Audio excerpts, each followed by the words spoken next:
Bem-vindo à lição 5. Árvores. Árvores podem ser ordenadas, orientadas ou livres. A alocação de ponteiros pode ser usada para representar árvores, e estas podem ser representadas sequencialmente usando a representação aritmética da árvore. 0 ou mais árvores separadas fazem juntas uma floresta, e esta ordenada pode ser convertida em uma árvore binária única, e vice-versa, usando correspondência natural.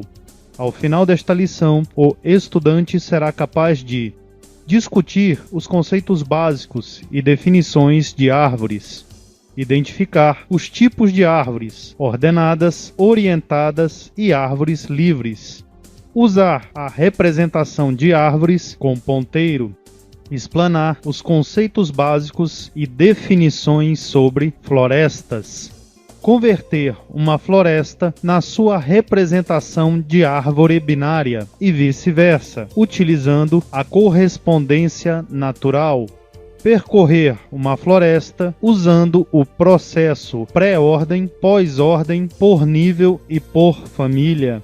Criar representações de árvores usando a alocação sequencial. Utilizar a representação aritmética de árvores.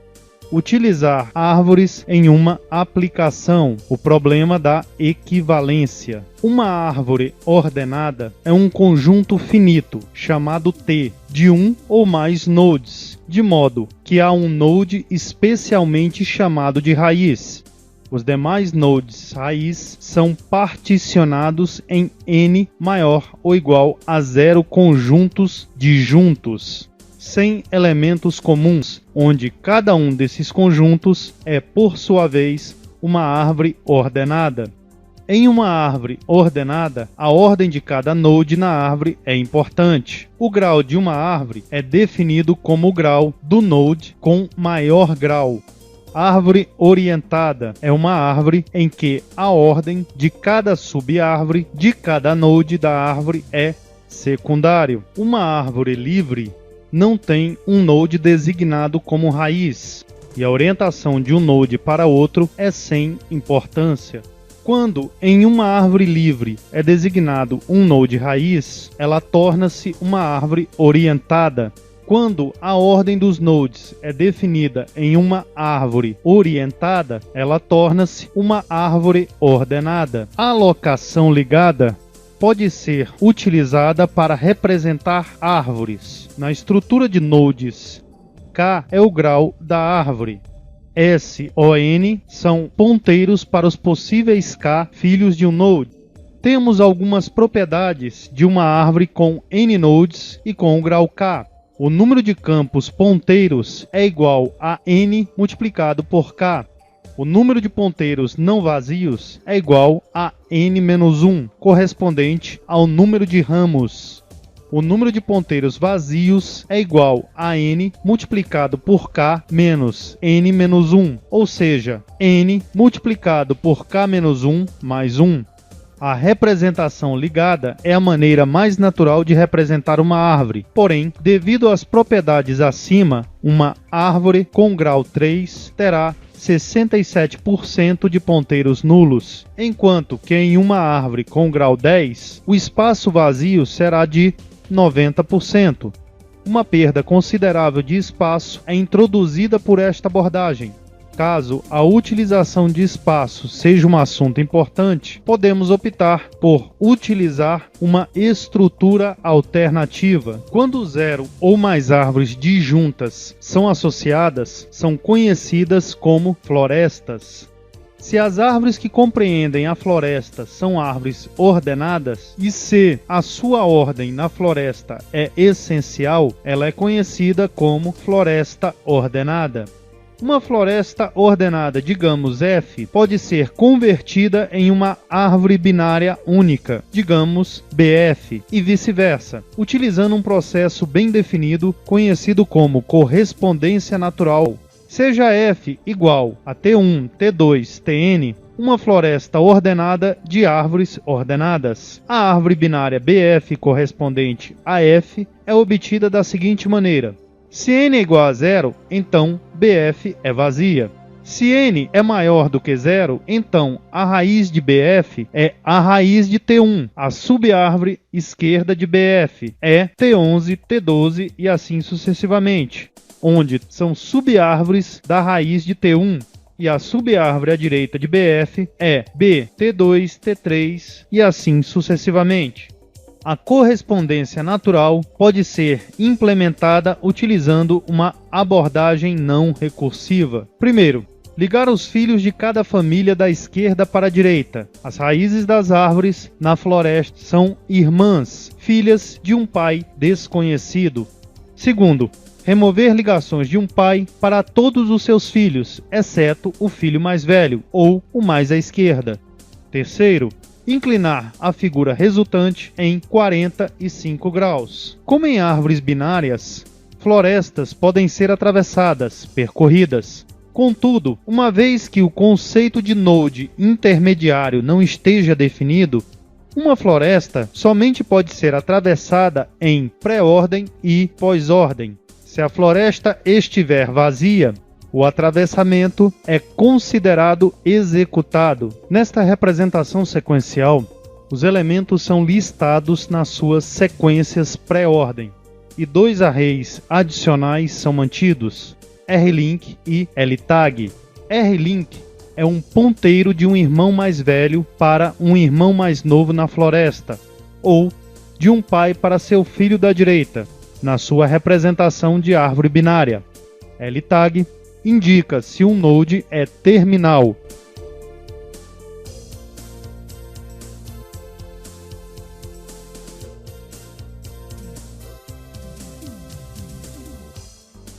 A segunda opção, será necessário a utilização de uma stack para estabelecer a relação entre os nodes, já que as setas têm estrutura último a entrar, primeiro a sair, e usando-a levará a uma nova representação.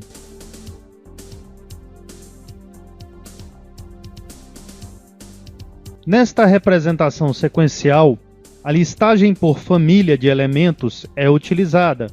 Em um atravessamento por família, a primeira família a ser listada consiste de nodes, raízes, de todas as árvores na floresta, e subsequentemente, as famílias são listadas com base em primeiro a entrar, primeiro a sair. Esta representação faz uso de L-link e R-tag. Assim como na representação sequencial pré-ordem, uma vez que um valor R-tag sempre precede imediatamente uma seta, exceto para o último node da sequência. Uma estrutura alternativa é a substituição de L-link com L-tag, que é determinado se uma seta provier dele. A terceira opção de uma representação sequencial é o percurso por nível.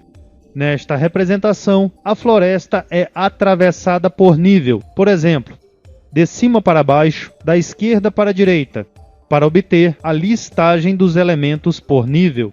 Assim como no percurso por família, irmãos são listados consecutivamente. L-link e R-tag são utilizados na representação. Agora para o NetBeans. A interface a seguir representa uma stack. A classe implementará a nossa interface stack e obteremos uma stack real. Esta classe já foi vista anteriormente. Representa um node e esta última classe representa a nossa floresta. Executamos o projeto e teremos como resultado o atravessamento de toda a floresta. As árvores podem ser representadas sequencialmente utilizando uma representação aritmética. A árvore pode ser armazenada sequencialmente, baseada em sua pré-ordem, pós-ordem, ordem de nível e seus nodes. O grau ou peso da árvore pode ser armazenado com sua informação. O grau, como definido anteriormente, refere-se ao número de filhos que um node possui, enquanto que o peso refere-se ao número de descendentes de um node. Temos aqui as diversas maneiras de se representar a árvore vista anteriormente: em sequência de pré-ordem com grau, em sequência de pré-ordem com peso, em sequência de pós-ordem com grau, em sequência de pós-ordem com peso, em sequência de ordem de níveis com grau, em sequência de ordem de níveis com peso. O problema de equivalência é uma outra aplicação que faz uso de uma árvore internamente representada como uma árvore aritmética. Uma relação de equivalência é uma relação entre os elementos de uma coleção de objetos S que satisfaçam as propriedades para qualquer objeto x, y e z em S. Dados quaisquer pares de relações de equivalência na forma de I igual a J para qualquer I, J em S, determine se K é equivalente a I para qualquer K, I pertencente a S, com base em pares dados. Para solucionar o problema, utilizaremos o seguinte teorema. Uma relação de equivalência particiona seu conjunto S em classes disjuntas, chamadas classes de equivalência, tal que dois elementos são equivalentes se e somente se eles pertencerem à mesma classe de equivalência. A classe a seguir implementa o teorema da equivalência. Executamos o projeto e, como resultado, teremos se duas árvores são equivalentes ou não. O problema com o algoritmo anterior, similar ao problema resolvido pelo enfraquecimento, isto é, criando uma árvore que possua o maior número de níveis em profundidade possível. Feito isto, é criado um prejuízo de performance, isto é, tempo de complexidade para 0n. Outra observação em utilizar árvores em problemas semelhantes é mostrado para o pior caso, até quando a criação balanceamento por união é aplicada. Uma árvore pode crescer logaritmicamente, apesar do balanceamento por união ser aplicado, isto é, o pior caso das árvores com n nodes é logaritmo de n. A profundidade para a árvore de pior caso pode ser reduzido por aplicar outra técnica, e esta é a desmontar por ordem de pesquisa. Esta classe corrige o problema. Executamos o projeto e teremos como resposta a desmontagem completa da árvore. Nesta lição vimos definição e conceitos relacionados, representação de ligação de árvores, florestas, abordagem não recursiva, atravessando a floresta, representação sequencial, representações aritméticas de árvores, problemas de equivalência, regra de união, árvores pior caso. Os seguintes parceiros tornaram o Jedi possível em língua portuguesa: Instituto CTS, Sun Microsystems, Java Research and Development Center da Universidade das Filipinas, DFJUG, Banco do Brasil, Politec, Borland, Instituto Gaudium e CNBB.